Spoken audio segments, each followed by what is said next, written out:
Back to business.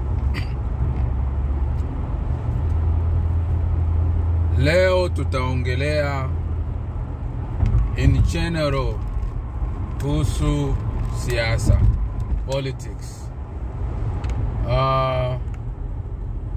Kwa maana ambayo ni fupi zaidi, siasa ni maisha ya watu. Tukisema kwamba ni maisha ya watu, inamaanisha kwamba maamuzi yote ambayo inafanyika kwenye nchi, kwenye dunia, wenye kuwa na uwezo wa kupitisha hayo maamuzi ikakuwa into action, yani iwe vitendo, ni viongozi ambao tumewapigia kura. Inaweza kuwa direct au indirect, au wao peke wametumikisha nguvu nyingine kuwa madarakani.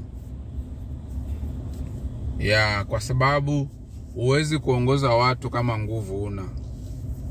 Kama wewe una nguvu, inabidi utafute watu ambao wako na nguvu wakusaidie wewe ili uweze kuongoza watu. Lakini kama nguvu una, huwezi ongoza. Iwe ni nguvu ya kijeshi, ya kiuchumi, as long as ni nguvu imetafsiriwa kuwa nguvu, utakuwa na uwezo wa kuongoza watu. Sasa siasa ni mfumo ambao tumejiwekea wa kuendesha mambo yetu, mabadiliko ambayo tunahitaji, au kile kitu ambacho tunaona kwamba hiki kimepitwa na wakati,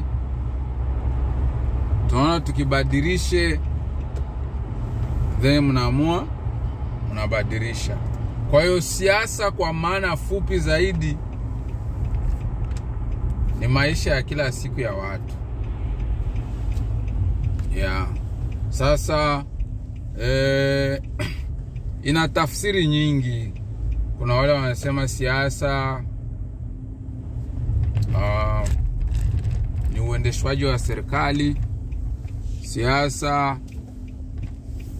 wengine wanasema ni uongo.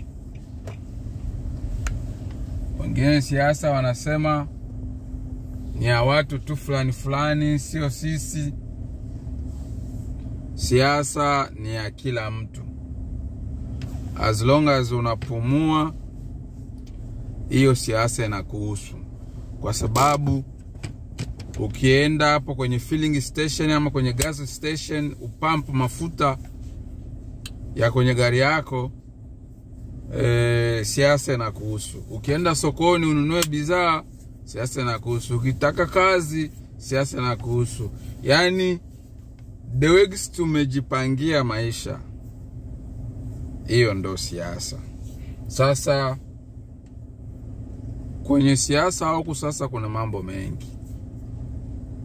Kuna wale ambao watatumikisha njia zozote zile wawe viongozi. Kuna wale ambao watatumikisha njia kushawishi watu kwa viongozi. Iwe kwenye ngazi ya familia, ngazi ya kijiji ama miji, ngazi ya taifa au dunia. Kwa hiyo kuna wale viongozi ambao wanafanya maamuzi ya nchi, kuna wale viongozi ambao wanafanya maamuzi ya continent nzima, bara nzima. Kuna wale ambao ni viongozi wa dunia. Leo akiamka anasema, anatoa uamuzi, ule uamuzi utaafect watu wengi duniani.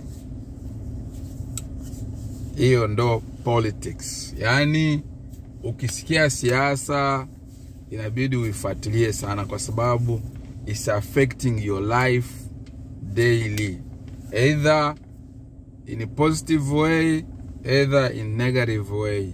Lakini mwisho wa siku siasa ndio inaendesha maisha yako. Yani ukisikia uendeshwaji wa maisha, ndio tunajiendesha. Kwa lugha nyingine ndio siasa. Yani siasa ni wewe, na wewe ndio siasa. Japokuwa unaweza ignore, unaweza usitambue, lakini mwelekeo ambao upo, shule ambao umeenda, kanisa ambao unafuata, imani yoyote ile, zehebu yote ambao unaenda, it's about politics. Yani siasa ndio wewe ndio siasa. Ili uweze kuwa na maisha mazuri, inabidi siasa. Maisha ikiharibika, watu hawajielewi, ni siasa. Sasa hapo kuna vikundi aina tofauti ambavyo viko kwenye hii siasa. Kuna wale ambao wanajielewa, kuna wale ambao hawajielewi kabisa, kuna wale ambao wako katikati hapa.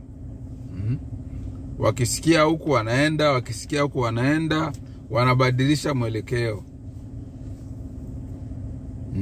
Wale ambao wanaelewa wanaingia kwenye mfumo, wanafanikiwa na kujitajirisha, kile chochote ambacho wanahitaji kufanya wanafanya. Wale ambao hawaelewi kabisa, wananchi wa kawaida, hapo ndio mambo inakuwa sio hivyo. Lakini kwa wanasiasa wale ambao wamelenga kustawisha wananchi wao, wananchi wanakuwa wamestawi. Kwa hiyo politics is you, and you are politics. Wewe ni siasa na siasa ni wewe. Usiweze kuachia siasa mtu mwingine, kwa sababu maamuzi yote ambayo itakayoamuliwa itakugusa wewe moja kwa moja. Kwa hiyo fuatilia nchi yenu na sera gani, nchi yenu na mlengo gani, ina uchumi wa aina gani, ni soko gani la uchumi, is a free market economy, ni angalia ni uchumi wa nchi gani ambao upo. Kwa hiyo ukishangalia uchumi wa nchi yenu, ndio napasha ujielekeze kwamba mimi Dewegi nchi yetu imejijenga kwenye huu uchumi wa hivi, inabidi nipambane hivi. Hicho ndio cha muhimu. Yaani kwa kifupi, kwa sababu sisi kazi yetu ni kuongea tu yale ambayo iko essential. Tukiingia sasa huko ndani ukitaka udefine politics ilianzia wapi na kwa nini tuko hapa, hiyo ni subject nyingine. Lakini politics ni maisha yako, na maisha yako ni politics. Start.